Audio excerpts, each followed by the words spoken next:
Hey there, future financial wizards. Ever wondered how a simple shop turns into a business superhero? Well, get ready to dive into the magical world of accounting. Meet our friend, the shopkeeper. They have a little shop and lots of stuff to keep track of. But how do they know if they're making or spending too much? Enter bookkeeping. It's like a magic diary where every time someone buys a candy or pays for a soda, the shopkeeper writes it down. Simple, right? But what about all those treasures on the shelves? That's where inventory management swoops in. It's the superhero making sure the shopkeeper knows exactly how many candies and sodas are left. As the shop grows, it has to join the taxation adventure. Our superhero accounting helps the shopkeeper figure out how much tax to pay, keeping the tax folks happy. One day, an auditor, like a friendly detective, visits. They check the books to make sure everything's in order.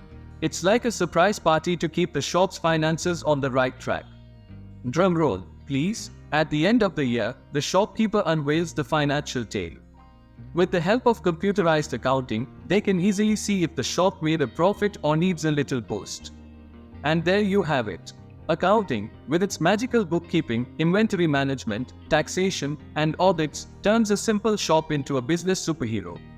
With computerized accounting, generating reports is a breeze, helping the shopkeeper make smart decisions and keep the business thriving.